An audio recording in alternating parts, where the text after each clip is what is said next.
Alright, so today we're going to be using this undetectable Wesker build to absolutely destroy the survivors. And basically we have the dark sunglasses add-on that gives us undetectable for 20 seconds every time a survivor gets fully infected. And we're going to pair that with the video conference device so the infection is even faster. And then we have the trail of torment, so every time we click a generator, we gain undetectable until it stops regressing, which is absolutely insane. So with these two add-ons and this perk, we're going to be able to catch the survivors off guard almost every time. Then we also have Hex Devour to hopefully be able to insta-down the survivors while we are undetectable to make sure they are really scared. And Undying just for the Hex not to get cleansed. And then of course, lastly we have Hex Ayrun because this is a really strong slowdown perk. But yeah, as you'll see in the video, we actually make a crazy comeback in the second game, so stick around to see that and let's just get straight into it.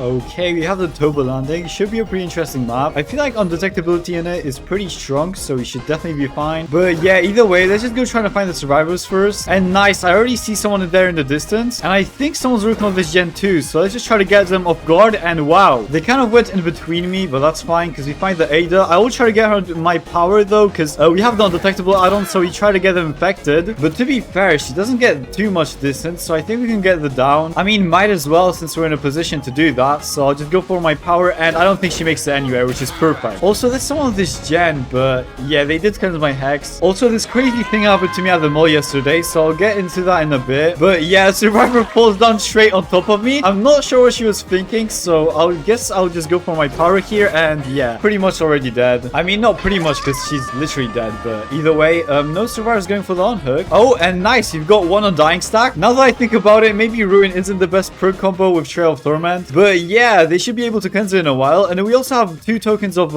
Undying, so should definitely be fine. I will just go for my power here because he vaults the window. I will just leave him though because we see another survivor here in the distance, and I think it's way more valuable to go for her. I will just use my power because why not? We get her infected too, so that's already a lot of value. Also, we do have undetectability from dark sunglasses now, which will be very valuable. Hopefully you can sneak up on the survivor. And nice, we actually do find one here. I'm not sure if the undetectability did much, but I will leave him alone because I'm pretty sure that, yeah, there's a survivor here, so I might as well go for them. We will throw them onto a window, hopefully. Why aren't they into a wall? Yeah, it doesn't matter too much since they don't get any distance, so you can throw them again. And we find the Jill here too, so I might as well go for her since she's going towards the unhook and she's also injured, so this will get us a lot of value if we get it down. And perfect. Alright though, after this game I will switch Ruin because it doesn't seem too good with this build. Let's get her onto this hook, and nice, you gain even more undetectability from the sunglasses. And the other survivor died on hook too, which is great. Hopefully a survivor can come here so we get value, but yeah, I'm not sure why. They're just too scared of us, but the build is still working pretty well. Oh yeah, and also I was going to talk about the mall story. So basically I was at Pizza Hut and I ordered a small pepperoni pizza, but what they gave me was a small margarita, but I didn't really notice at first, so I ate 2 pieces. But after that I was like, wait, hold up, this is a little bit too expensive for a margarita. So I checked the prices online and it was way too expensive. Like it was $3 more, which might not be much, but still. So I go up to the guy and I'm like, hey, I ordered a pepperoni and I got a margarita. And he was like, oh, alright, do you want a pepperoni now? And I said, nah, I want a refund. So he was like, alright, I guess I'll get you the money back. So they do give me my money back, which is pretty cool and all, but you know, they took the half-eaten pizza away, so that's kind of unfortunate. So basically, don't trust Pizza Hut because they will probably get your order wrong. But yeah, this guy's doing some weird stuff, so I guess I'll just go for the down now. And usually $3 wouldn't matter too much, but I was at the doctor's right before that and she gave me like $200 worth of medicine, so that was kind of a big deal. And I just didn't want to waste any more money, so yeah. Also, I'm pretty sure the other guy's gonna die soon, so let's just go find Hatch now. Oh wait, we actually see the survivor here in the distance, so I'll just go for her instead. And perfect. And she's given up. Oh my god,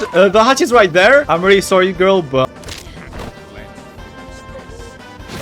right on top of the hatch too. That's crazy. We got a 4K at 4 gen, so I feel like this build is definitely strong. But before we get to the next game, don't forget to subscribe because I would really appreciate it. But yeah, let's just get straight into it. Alright, we got Midwich Elementary School. Could be a pretty good map since we're using an undetectable build, but yeah, we do see auras of survivors here, so that's perfect. We should be able to just go for the injure off so she drops this pallet, so that's great for us. And we can still see her aura going down, which is pretty good. I will just go break this wall because if she goes to this direction, she's pretty much cooked. And just just for later. It will be pretty useful. And yeah, I think we can just go for the down here since, yeah. Let me just pick her up real quick to hopefully get onto a scourge nearby. But I meant normal hook. I'm just too used to saying scourge since I always use pain res. But yeah, let's get on top of it. And I'm pretty sure those survivors are calling this gen. So I'll just try to call them off. Yeah, like I heard them behind the wall. Let me just kick her real quick to get undetectable. She's going here, but yeah, because of the undetectability, she kind of walked into us. We also have one stack of devour now. So let me just pull up my power. She has to drop it or else she would be dead. So that was a good play by her. Let's just use her power again. This build palette is dropped, so it's not really an issue. And I don't think she actually makes anything because we can just go for our power and nice.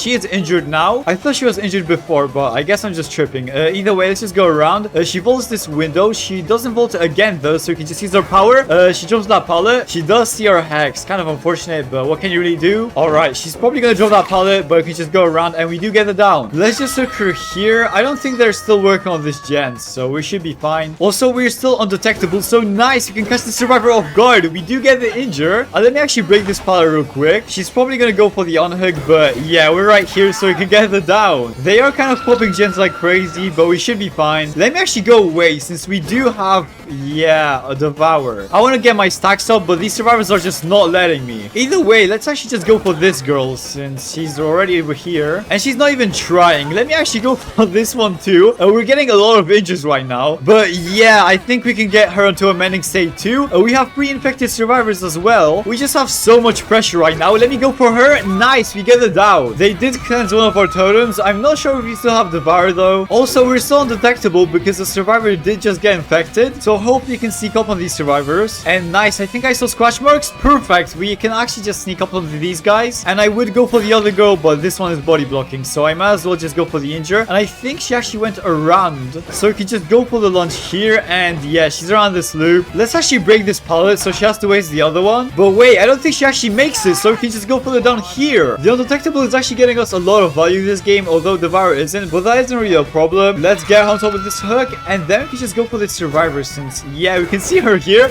Literally the perfect scenario since we immediately get some value. And there's actually a survivor over there as well, so I'll try to call her off. And nice, we actually do have devour. And I'm pretty sure the survivor is also here, so we also get the down. Literally back-to-back downs. I'm not sure why she went for us, but I guess the whole fact that we are sometimes undetectable and sometimes not is like kind of getting them off guard. Since, you know, Wesker has the biggest terrorist in the entire game, so if you're just undetectable like once in a while and then you're detectable again, like the survivors might just get a lot of confusion. But yeah, hope we can get this survivor. Perfect, she dropped the pallet right on top of herself. Hopefully we can get our third devour stack because we keep like, you know, being close to these survivors. It's crazy how we are in a losing situation, but now we just keep on like getting value. And we also have 5% speed from our hooks, so we get the down because of that. That's insane. So even though we didn't get like an instant down from devour, we still might get it, by the way, since we have 3 stacks. We did get it down because of our 5% speed, but either way, I will go here. We have 5% more speed from devour, and nice, we actually catch the survivor and we get the instant down because of devour. This is actually insane. We're getting even more value from the other than from the other game. And also this survivor just died and the other one just died, so I guess we're looking for a hatch now. And nice, I think I hear it here, so perfect, we get to close it. Oh, and I think I saw her from the corner of my eye going for this gate, so that's actually perfect. She vaulted this window, kind of bad for her. Wow, she had life. Didn't expect that, but we have bamboozle, so I don't think she's gonna expect that either. Watch her go around and then get blocked from that window. Yeah, she literally didn't expect it. Let's just go for the end misery play, I guess. That's what I call it, because when there's one survivor left, I just say we are ending their misery, because like it's not like they're gonna escape anyways. So let's end her misery.